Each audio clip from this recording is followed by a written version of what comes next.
तो वहीं तबाही के बीच अब रेस्क्यू का काम जारी है। म्यांमार ने दुनिया भर से मदद मांगी है और इसमें भारत भी मदद के लिए आगे आया है, जहां 15 टन से ज्यादा सामग्री लेकर भारतीय वायुसेना का विमान म्यांमार पहुंच चुका है।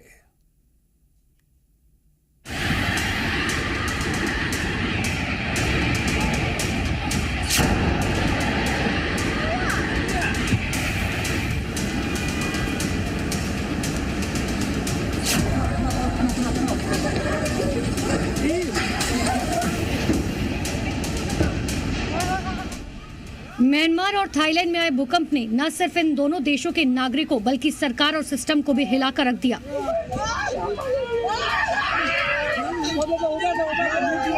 जिन जगहों पर बड़ी बड़ी बिल्डिंग्स थी वो भूकंप से धराशायी हो गई और अब वहां सिर्फ और सिर्फ मलबे का ढेर दिख रहा है। हर तरफ तबाही का मंजर है। लोग मलबे में अपनों की तलाश कर रहे हैं। थाईलैंड की सरकार ने बैंकॉक के भूकंप प्रभावित क्षेत्रों में आपातकाल की घोषणा कर दी। थाईलैंड के स्टॉक एक्सचेंज ने भी अनिश्चितकाल के लिए ट्रेडिंग को रोकने का फैसला किया। म्यांमार के जुंटा शासन ने पूरे देश में आपातकाल की घोषणा कर दी है। साथ ही म्यांमार ने नुकसान से उभरने के लिए अंतर्राष्ट्रीय मदद की अपील भी की और अब मदद के लिए दुनिया भर के देश सामने आए, जिसमें भारत भी शामिल है। म्यांमार में आए भूकंप के बाद भारत ने मदद भेजी। 15 टन वाली राहत सामग्री की पहली खेप वहां पहुंच गई और इसे ऑपरेशन ब्रह्मा नाम दिया गया।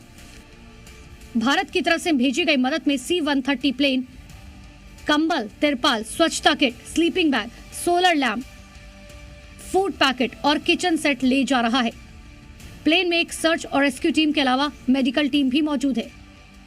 वहीं म्यांमार में आए 7.7 तीव्रता के भूकंप के बाद अब कम से कम 14 झटके और आ चुके हैं, जिनमें ज्यादातर 5 से कम तीव्रता वाले थे।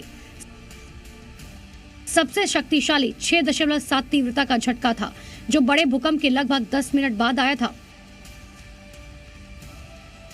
इसके बाद से ही म्यांमार में 6 राज्यों में इमरजेंसी लगाई गई। भारत की मदद के अलावा अमेरिकी राष्ट्रपति डोनाल्ड ट्रंप ने भी म्यांमार की मदद की बात कही है। Yeah, we're going to be helping.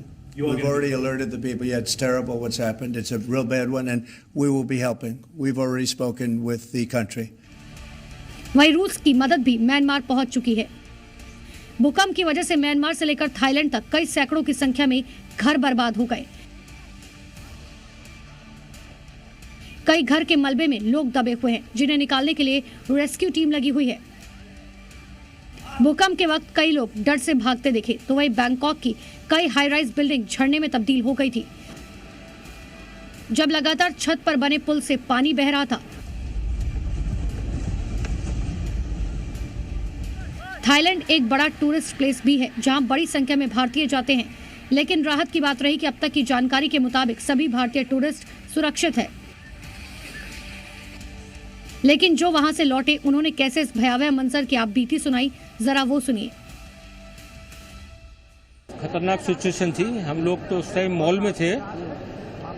ये अच्छा था, ग्राउंड फ्लोर पर ही थे हम। काफी बड़ा मॉल था। एकदम से ऐसा लगा कि पहले मुझे लगा कि मेरे को चक्कर आ रहा है। फिर देखा तो जितने भी शॉपकीपर्स वगैरह थे सब एकदम से निकल कर बाहर बिल्डिंग के, और बाहर ऐसा मंजर हो गया था, पूरी पब्लिक सड़कों पर। मैं दोपहर को सोया हुआ था। जब सोया हुआ था देखा अचानक बेड शेक करने लगा। मैं सोचा लगता है कि प्रेशर का प्रॉब्लम है ना, क्या हुआ।